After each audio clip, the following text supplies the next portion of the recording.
Bienvenidos al Análisis Bíblico. Soy Óscar Oviedo. Hola, soy Óscar Acevedo y nuestro análisis bíblico se titula Las llaves del reino. ¿Qué es una llave? La llave es un utensilio o instrumento que sirve para abrir o cerrar una cerradura.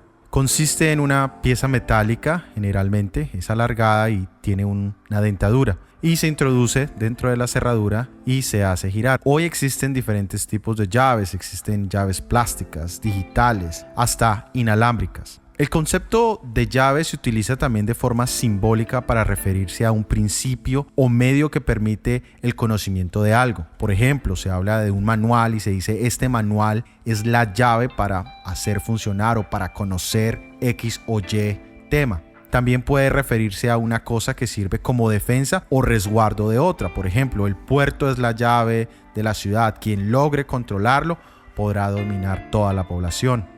En el Nuevo Testamento, la primera vez que encontramos la palabra llaves, lo encontramos en el libro de Mateo, capítulo 16, versículo 19, y dice de la siguiente manera: A ti te daré las llaves del reino de los cielos. Todo lo que ates en la tierra será atado en los cielos. Todo lo que desates en la tierra será desatado en los cielos. Nosotros sabemos que toda autoridad, toda nación tiene la facultad de dar a los magistrados para que administren los tribunales en nombre del Estado, en nombre del gobierno, que juzguen según la ley asuntos relacionados con su reino, con su gobierno, con su país. Nuestro Señor Jesucristo, como cabeza de este reino y como cabeza también de su iglesia, le ha dado a la iglesia la autoridad para mantener el orden, el gobierno, para que vele porque sus leyes sean debidamente enseñadas y cumplidas. Cuando hablamos de las llaves del reino, nos referimos al concepto que ya hemos hablado sobre el reino de gracia, el reino de gloria. Las llaves del reino en sí son las palabras de nuestro Señor Jesucristo. Es decir, la palabra de Dios, la Biblia. Todas las palabras de las Sagradas Escrituras son las llaves del reino de los cielos. Esas palabras tienen poder para abrir y cerrar el cielo. Declaran las condiciones bajo las cuales nosotros podemos ser recibidos o rechazados. Entonces, ¿qué fue lo que recibió Pedro? El versículo 19 es dirigido a Pedro, donde se le da la autoridad de abrir y cerrar. ¿De qué se trataba? Pedro recibió en sus manos las llaves del reino que le permitieron abrir el conocimiento de Jesús, su mensaje, su ministerio en el primer sermón de la iglesia cristiana. El libro de los Hechos, capítulo 2, versículo 14, nos presenta la llave del conocimiento de Jesús que es presentado en la celebración del Pentecostés o las fiestas de las semanas en Jerusalén. Hechos 2:14 nos dice: Entonces Pedro, poniéndose en pie con los 11, alzó la voz y les habló diciendo: Judíos, y todos los que habitáis en Jerusalén, esto os es notorio, y oíd mis palabras. El versículo 22 nos dice: Israelitas, oíd estas palabras. Jesús Nazareno, varón aprobado por Dios entre vosotros, con las maravillas, prodigios y señales que Dios hizo entre vosotros por medio de él, como vosotros mismos sabéis, a este, entregado por el determinado consejo y anticipado conocimiento de Dios, prendisteis y matasteis por manos de inicuos, crucificándole, al cual Dios levantó, suelto los dolores de la muerte, por cuanto era imposible que fuese retenido por ella. Y más adelante el versículo 38 nos dice: Pedro les dijo: arrepentíos y bautícese cada uno de vosotros en el nombre de Jesucristo para perdón de los pecados, y recibiréis el don del Espíritu Santo. Finalmente el versículo 41 nos dice: Así que los que recibieron su palabra fueron bautizados y se añadieron aquel día como 3,000 personas. Y aquí vemos el desarrollo del cumplimiento de Mateo 16:19. Pedro abrió el conocimiento de Jesús a los judíos de la diáspora, es decir, a estos judíos que estaban dispersos. En la llave del reino estaba cómo podían hacer suyos los beneficios del Evangelio de Jesucristo, del reino de los cielos, arrepentidos y bautizados, nos dice. ¿Y cuál fue el resultado? Alrededor de 3,000 personas recibieron la llave y entraron al reino. Ahora vamos al Antiguo Testamento. ¿Quiénes eran los mayordomos o los encargados de las llaves del reino en el Antiguo Testamento? Vamos al quinto libro de la Biblia, el libro de Deuteronomio, el capítulo 4, versículos 5 y 9. Mirad, yo os he enseñado estatutos y decretos, como Jehová, mi Dios, me mandó, para que hagáis así en medio de la tierra en la que vais a entrar para tomar posesión de ella. Guardadlos, pues, y ponedlos por obra, porque ellos son vuestra sabiduría y vuestra inteligencia ante los ojos de los pueblos. los cuales oirán todos estos estatutos y dirán: ciertamente pueblo sabio y entendido, nación grande es esta. Porque ¿qué nación grande hay que tenga dioses tan cercanos a ellos como lo está Jehová, nuestro Dios, en todo cuanto le pedimos? ¿Y qué nación grande hay que tenga estatutos y juicios justos como es toda esta ley que yo pongo hoy delante de vosotros? Por tanto, guárdate y guarda tu alma con diligencia, para que no te olvides de las cosas que tus ojos han visto, ni se aparten de tu corazón todos los días de tu vida. Antes bien, enseñarás a tus hijos y a los hijos de tus hijos. Dios les dio a los israelitas, a esos mayordomos, su ley, sus estatutos, sus decretos, sus juicios justos. Y junto con ello les dio la orden de guardar, de preservar. La manera de preservar era ponerlos por obra, en acción, practicarlos, que se convirtiera en la sabiduría práctica de ellos. Y que debido a esa vivencia, a esa práctica, a esos principios, sirviera como método de predicación a los que no conocían al Dios verdadero. ¿Cómo se comportaron estos mayordomos con el pasar del tiempo? Oseas 4:6 nos dice: Mi pueblo fue destruido porque le faltó conocimiento. Por cuanto desechaste el conocimiento, yo te echaré del sacerdocio. Porque olvidaste la ley de tu Dios, también yo me olvidaré de tus hijos. Es decir, al olvidar las llaves del reino, al olvidar esta sabiduría, este conocimiento de la voluntad de Dios, ellos fueron destruidos, perdieron su brújula, perdieron su norte, no sabían a dónde ir. ¿Cuáles fueron entonces las consecuencias de este rechazo? Oseas 4:1 y 2 nos dice: Oíd palabra de Jehová, hijos de Israel, porque Jehová contiende con los moradores de la tierra, porque no hay verdad, ni misericordia, ni conocimiento de Dios en la tierra. Perjurar, mentir, matar, hurtar y adulterar prevalecen, y homicidio tras homicidio se suceden. Es decir, jurar en falso, mintiendo. No había verdad, no había misericordia, no había conocimiento de Dios en la tierra. Mataban, robaban, adulteraban. Todas estas cosas demostraban que ellos mismos habían perdido la llave del reino de los cielos y estaban utilizando la llave de la destrucción eterna. Si Israel hubiese escuchado los mensajes de los profetas, se habría ahorrado la humillación que le siguió, pero el Señor se vio obligado a dejarlo ir en cautiverio porque persistió en apartarse de su ley. Entonces vemos que el rechazo de la llave del reino de Dios, que es su palabra, ese rechazo nos llevará en una serie de acciones malas, egoístas y traen consecuencias totalmente nefastas para nuestras vidas. ¿Cómo estaban los mayordomos de las llaves del reino en el tiempo de nuestro Señor Jesucristo? En el libro de Lucas, en el capítulo 11, el versículo 52, la palabra de Dios nos dice: Ay de vosotros, doctores de la ley, habéis quitado la llave del conocimiento, vosotros mismos no entrasteis, y a los que entraban se lo impedisteis. Los doctores de la ley, de acuerdo con su deber, con su mandato, no habían explicado fielmente a las gentes las escrituras del Antiguo Testamento que señalaban a Jesús como el Mesías. Si hubieran sido conducidas al entendimiento correcto por esos doctores de la ley, lo habrían aceptado fácilmente. Pero en lugar de eso, pervirtieron esos textos, pervirtieron la palabra, arrojaron neblina ante las mentes de la gente, y eso se llama quitar la llave del conocimiento. En vez de usar esa llave para la gente y ayudarlas a usarla correctamente, la escondieron de ellas. Encontramos en el libro de Marcos, el capítulo 6, el versículo 34. Cuando Jesús desembarcó, vio esa gran multitud y tuvo compasión de ellos, porque eran como ovejas sin pastor. Así empezó a enseñarles muchas cosas. Aquí vemos claramente que el pueblo estaba totalmente perdido. La llave del conocimiento había sido ocultada, no había sido presentada claramente. Y debemos cuidarnos de albergar el mismo espíritu que dominó a los judíos de antaño. Ellos no querían aprender de Cristo porque la explicación que él daba a las escrituras no estaba de acuerdo con sus ideas preconcebidas. Por tanto, le espiaban en el camino, le acechaban, procuraban cazar alguna palabra de su boca para poder después acusarle. No traigamos sobre nosotros la terrible denuncia de las palabras del Salvador que acabamos de escuchar. Ay de vosotros, intérpretes, conocedores de la ley, porque habéis quitado la llave del conocimiento y vosotros mismos no entraréis, y a los que entran se lo impedís. Los israelitas, en cambio de haber abandonado su orgullosa opinión, cerraron los ojos frente a las evidencias de que Jesús era el Mesías. Y no solamente rechazaron el mensaje de salvación ellos mismos, sino que endurecieron el corazón del pueblo contra Jesús. Su historia nos debe servir de amonestación solemne para cada uno de nosotros. cuidémonos de no rechazar la luz que Dios envía solo porque no llega en la forma en que nos complace. Encontramos que habían opiniones orgullosas, opiniones de carácter egoístas. Encontramos que había ceguera a las evidencias de la palabra de Dios. Había endurecimiento del corazón y de esa manera se convertían en obstáculo para las demás personas. ¿Cómo es posible ser un impedimento para que otros entren?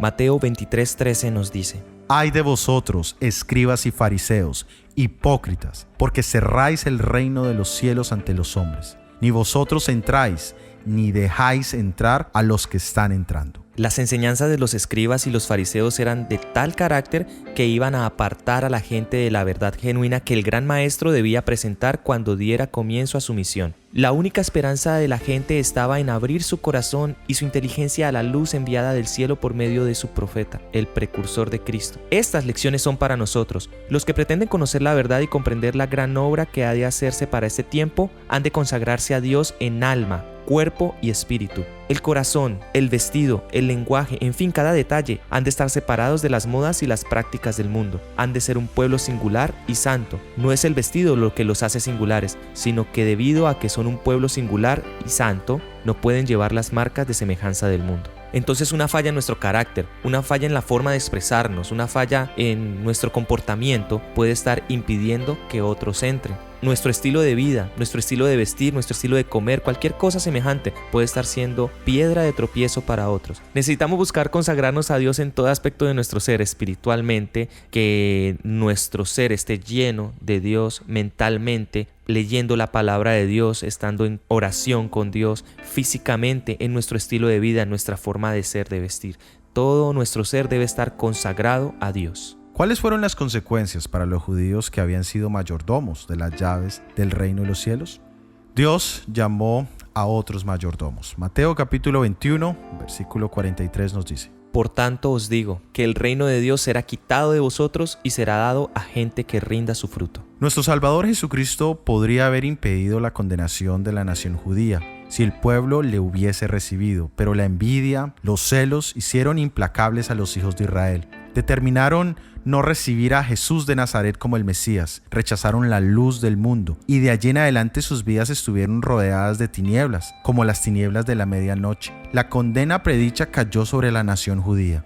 Sus propias pasiones feroces e indómitas produjeron su ruina. En su ira ciega se destruyeron mutuamente. Su terco orgullo rebelde trajo sobre ellos la ira de los conquistadores romanos. Jerusalén fue destruida, el templo dejado en ruinas y el terreno arado como un campo. Los hijos de Judá perecieron en las más horribles formas de muerte. Millones fueron vendidos para servir como esclavos en tierras paganas. Dios es amoroso y es misericordioso. Lo fue con el pueblo de Israel y lo fue con cada uno de los personajes que nosotros encontramos en la Biblia.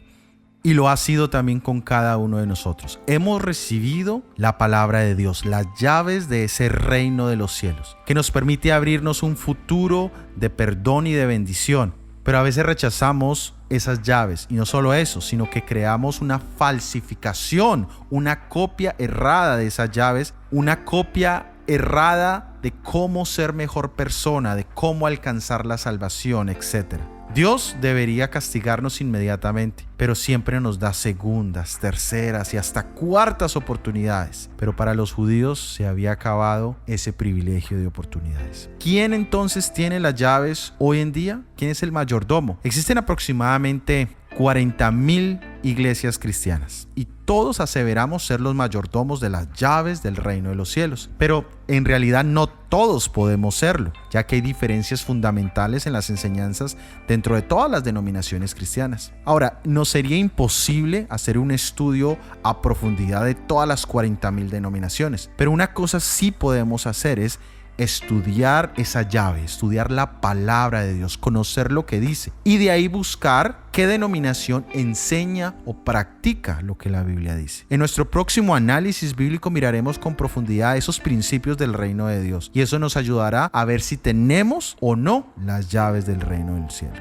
Entonces, ¿cómo podemos usar las llaves del reino de los cielos? Lucas capítulo 16, versículo 16 nos dice: La ley y los profetas fueron proclamados hasta Juan. Desde entonces se predica la buena nueva del reino de Dios y todos se esfuerzan por entrar en él. El versículo nos habla de la llave, la ley, los profetas, y habla también del mensaje, el de Juan el Bautista. Recordemos que la ley nos habla de los 5 primeros libros de la Biblia. Luego dice que todos se esfuerzan. Mateo capítulo 11, versículo 12 nos dice: Desde los días de Juan el Bautista hasta ahora, el reino de los cielos sufre violencia y los esforzados se apoderan de él. Esta violencia abarca todo el corazón. Ser de doble ánimo es ser inestable. La determinación, la abnegación y el esfuerzo consagrado son necesarios para el trabajo de preparación. El entendimiento y la conciencia pueden estar unidos, pero si la voluntad no está dispuesta en la labor, cometemos un error. Cada facultad y sentimiento debe estar comprometido. Ardor y oración ferviente deben tomar el lugar de la apatía y la indiferencia.